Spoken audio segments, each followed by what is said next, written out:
नमस्कार सर। नमस्कार। Evolution of cinema के नए एपिसोड के दूसरे पार्ट में आपका बहुत बहुत स्वागत है। अभिनंदन। सर, पिछले वाले एपिसोड में हमने प्रश्न किया था कि सिनेमा का एवोल्यूशन कहाँ तक कैसे हुआ है। उस हम लोग the passion of John of arc को लेकर बात कर रहे थे कि लगभग 100 साल पहले इतने कम संसाधन में इतनी अच्छी फिल्म बनी थी, और तब से अब तक देखें तो टेक्नोलॉजिकल, या फिर आपने बताया था कि टेक्नोलॉजी और टेक्निक में अंतर, तो फिर टेक्निकली बहुत एडवांसमेंट हुआ है, लेकिन आर्ट फॉर्म के लेवल पे, जिसको बोला जाता है कि सेवन आर्ट फॉर्म है, कंपोजिट आर्ट है, उस लेवल पे या उस तरह से बहुत एवोल्यूशन नहीं दिखता है। Misuse of seventh art kind of दिखता है अभी मोस्टली। कुछ लोग हैं कोने कोने में, अलग अलग देश में, अलग अलग राज्य में, जो दुनिया भर में जो फिल्म अच्छी बना रहे हैं। तो उस तरह से एवोल्यूशन सर 100 साल पहले इतनी अच्छी फिल्म थी और अब तक क्यों नहीं हुआ? इसी फिल्म को कई लोगों ने बनाया है, passion of John of arc. जैसे देवदास कई बनी हैं। तो ये 15th सेंचुरी की घटना को लेकर के आपने बताया 1928 में बनी थी ना। हाँ, शायद। फिर ये था the passion of, the trial of John of arc बनी, उसके बाद ब्रेसो ने बनाई 62 में। फिर 90s या शायद 99 या ऐसा कुछ, story of John of arc बनी। तो लोग बनाती, आप तीनों को देखिए, 28, 62 और 99 वाली, तो उसमें एक इवोल्यूशन दिखे। लेकिन आप जिसको इवोल्यूशन कहना चाह रहे हैं इन इट्स ट्रू सेंस, तो वो इवोल्यूशन आपको आइडिया के लेवल पर ही मिलेगा। आइडिया लेवल का मतलब ये है कि जैसे मान लीजिए कि आप कोई एक प्रॉब्लम को डिस्कस करने जाते हैं, प्रॉब्लम ऑफ फेथ, क्योंकि उसके साथ तो यही था ना कि मुझे गॉड ने भेजा है फ्रांस के इसके लिए। तो ऐसा जो भी कहता है कि मैं ईश्वर का बेटा हूँ या ईश्वर ने मुझे भेजा है, तो उसके साथ यही होता है भारत के बाहर, भारत में भी होता है। और वो लोग अपने फीलिंग के लेवल पे कहते हैं, जो जेन्युइन वाले लोग हैं, दे फीलिंग लाइक दैट। तो प्रॉब्लम ऑफ फेथ है ये। ऐसी problem of death, problem of suffering, problem of love, problem of God, problem of evil, ये सब हमारे फिलोसॉफी के प्रॉब्लम्स हैं, भारत के बाहर भी, भारत के अंदर। इस पर जब भी आप सोचने जाएंगे तो आप देखेंगे कि कुछ लोग अच्छी फिल्में बनाए हैं और आप भी बना सकते हैं। तो इवोल्यूशन को हम लोग को थोड़ा समझ लेना होगा, क्योंकि इवोल्यूशन शब्द पहली बार हम लोग सुनते हैं बचपन में, जब हम लोग डार्विन का विकास क्रम या क्रमिक विकास या क्रम विकास शब्द पढ़ते हैं। तो क्रम से हुआ विकास, यही ना इवोल्यूशन है। मैटर का अलग होगा, मैटर में यही हुआ कि पहले ऐसा था, फिर ऐसा हुआ, फिर ऐसा हुआ। पहले पत्थर, ग्लेशियर, फिर पत्थर, फिर वो पूरा फ्रोजन हुआ, फिर कैसे कैसे हुआ, है ना। मैटर का तो इवोल्यूशन ऐसे होता है, इसमें टाइम आता है। यानी इवोल्यूशन के लिए टाइम और मैटर ज़रूरी है, ठीक है। माइंड के इवोल्यूशन के लिए एक ये विषय बनता है ना। और आर्ट के इवोल्यूशन के लिए, अगर हम लोग सीधे सीधे आर्ट के इवोल्यूशन पे आ जाए, तो आर्ट का इवोल्यूशन यानी पहले आप बहुत सारे जैसे चारकोल पेंसिल से लोग स्केच बनाते हैं, तो पहले वो हाथ में एक बार जैसा होता था, उससे हम लोग बनाते थे, तो हाथ में लग जाता था। अब वो पेंसिल कर से आया है, आप कटर से बना लीजिए, उससे करिए, है ना। तो ये एक इवोल्यूशन है कि आप, तो पहले पत्थर से पहिए का आविष्कार हुआ। तो ऐसे ही ड्राइंग करने के लिए, पेंटिंग करने के लिए जो आपको सुविधाएं दी गई, वो एक इवोल्यूशन कह सकते हैं। तो संसाधनों का इवोल्यूशन, संसाधनों का इवोल्यूशन है। लेकिन हम लोग जब आर्ट का इवोल्यूशन कह रहे हैं, तो जाहिर सी बात है उसमें कहीं ना कहीं माइंड आ रहा है। और मुझे लगता है कि माइंड से जो इवोल्यूशन होगा, उसमें आर्ट या प्योरिटी ऑफ आर्ट का इवोल्यूशन नहीं होगा। जब भी माइंड के लेवल पर इवोल्यूशन होगा, तो उसमें क्या होगा कि जैसे दुनिया के बारे में कोपरनिकस ने कुछ कहा, फिर गैलीलियो ने कहा, फिर आइंस्टाइन ने कहा, फिर हाइजेनबर्ग ने कहा, इस प्रकार का होगा। या अगर किसी ने डेविड ह्यूम ने कहा ईश्वर के बारे में, फिर कांट ने कहा, फिर देकार्त ने कहा, ये होगा माइंड के लेवल पर। आर्ट के लेवल पर मुझे लगता है कि इस विकास क्रम संभव ही नहीं है, इवोल्यूशन संभव ही नहीं है। वो हर बार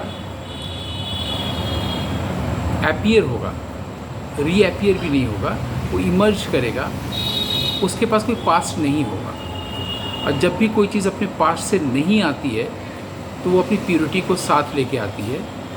आर्ट का इवोल्यूशन सिर्फ और सिर्फ यही हो ही सकता है, अदरवाइज़ नहीं हो सकता। सर थोड़ा सा इसको और एक्सप्लेन करेंगे। जैसे मैं कहूँ कि किसी एक चीज़ को किंडरगार्टन से लेके पोस्ट ग्रेजुएशन के क्लास तक जो पढ़ाते हैं अध्यापक या प्रोफेसर्स, वो जो पढ़ाते हैं वो सब पास्ट की चीज़ें पढ़ाते हैं। चाहे आप मास कम्युनिकेशन ले लीजिए, हिस्ट्री ले लीजिए, सिनेमा भी ले लीजिए।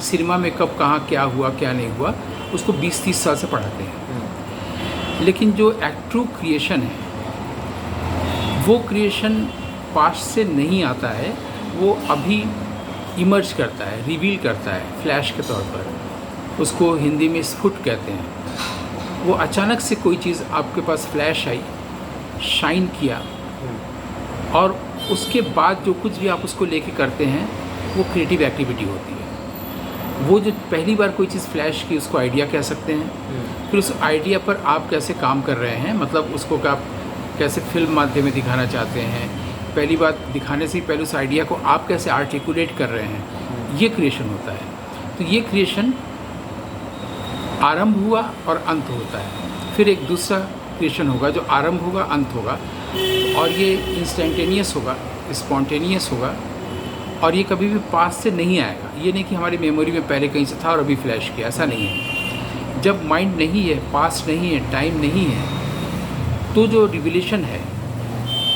बर्स्ट फोर्थ कह सकते हैं, ब्लेज फोर्थ कह सकते हैं, वो क्रिएशन है सही मायने में। वो आर्टिस्टिक क्रिएशन भी अभी हम नहीं कह रहे हैं, वो क्रिएशन है, और वो बहुत ही लवली है, बहुत ही प्यार से भरा है, प्योरिटी है।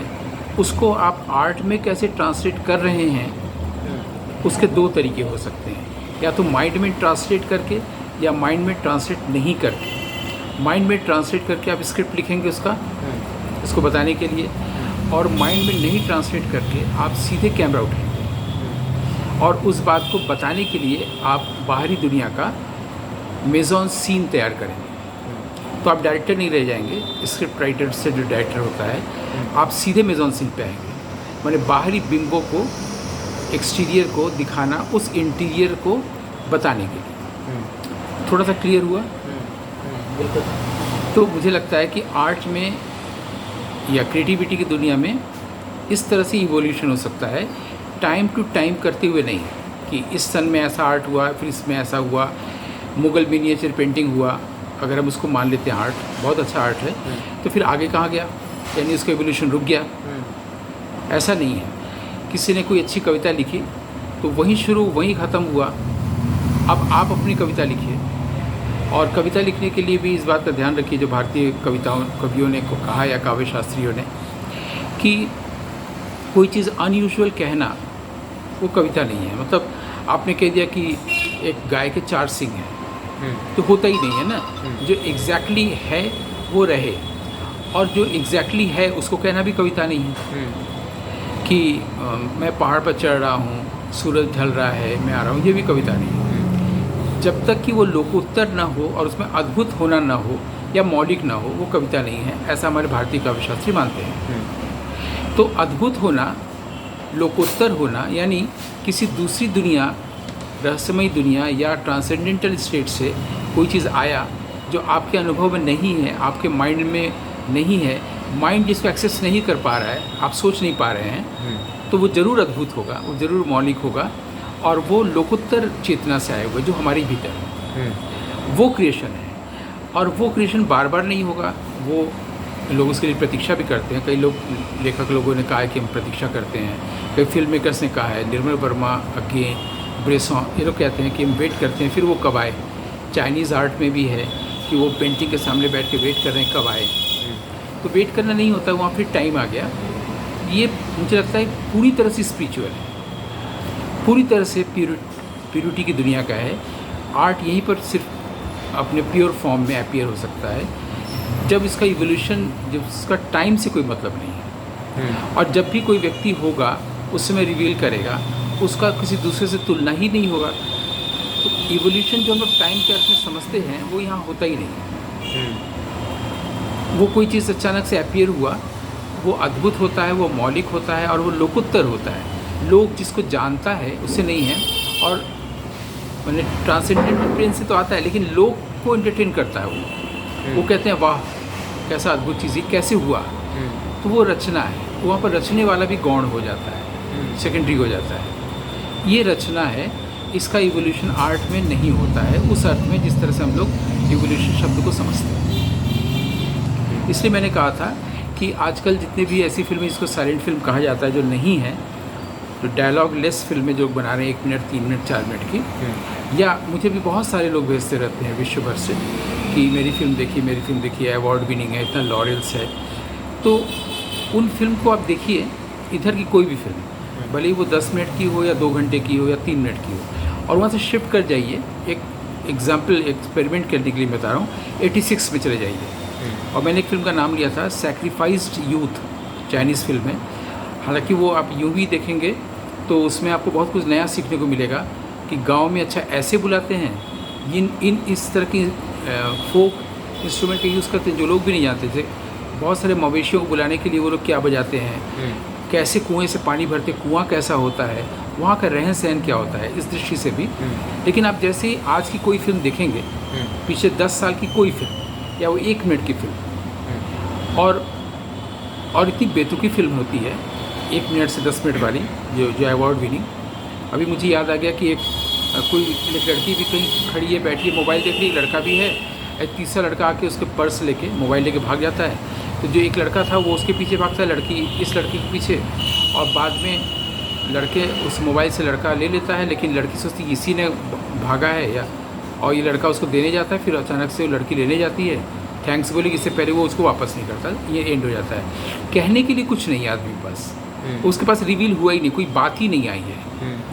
आप यहाँ से तुरंत इसको देखिए, जानबूझ के देखिए 1 मिनट की फिल्म, और शिफ्ट कर जाइए 86 में, और क्यों कह रहे हैं तब आपको समझ में आएगा। चाइनीज़ फिल्म सैक्रिफाइस्ड यूथ, आप इसको याद ऐसे रख सकते हैं कि तारकोवस्की की आखिरी फिल्म है सैक्रिफाइस, 86 में ही है। आप देखिएगा अचानक आपको शांति मिल रही है, जबकि वो बड़ी फिल्म है, लेकिन आप देखते ही रह जाएंगे। उसमें सिर्फ ये कि एक लड़की शहर से गाँव आई है बस, और गांव के कष्ट में वहाँ के लड़के लोग कैसे लड़कियों को प्रेम के लिए ओपनली, मतलब पब्लिक डोमेन में कई लड़के एक साथ मिलकर लड़कियों को कैसे आकर्षित करते हैं, वहाँ की लड़कियाँ पब्लिक डोमेन में सारे लड़कों को कैसे आकर्षित करती, कैसे गाती हैं, बिल्कुल पहली बार देखा गया। मतलब कुरोसावा से भी छुप गया था, ओजू से भी छुप गया था, दोवेझेंको से भी छुप गया था। ये फिल्म को आप जब देखेंगे तो आपको लगेगा कि क्या है जो इतनी आपको शांति दे रही है। और फिर आप फिल्म के उसी जोन में चले जाएंगे जहाँ पर फिल्म का आर्ट आता है। तो एक तो वो बात कोई इवोल्यूशन होता ही नहीं है आर्ट और क्रिएटिविटी में। दूसरा ये कि फिल्म की जो लैंग्वेज में इवोल्यूशन हुआ है वो अचानक से 86 आपको याद दिला देगा। फिर 86 में जैसे ही आप जाएंगे तो आपको फिर ब्रेसों, तारकोव्स्की, कुरोसावा और बर्गमैन और फिर किस्लोवस्की उस जोन में आप आ जाएंगे। ओके सर, ये क्लियर हो रहा है। बिल्कुल।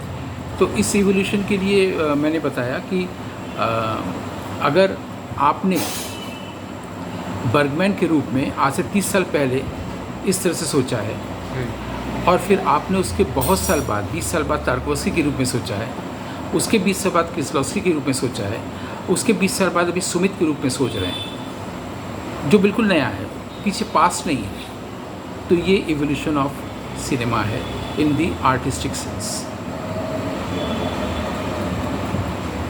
It was such a thoughtful episode. हाँ तो हम लोग से मिलते हैं अगले एपिसोड में। बहुत बहुत धन्यवाद। Thank you.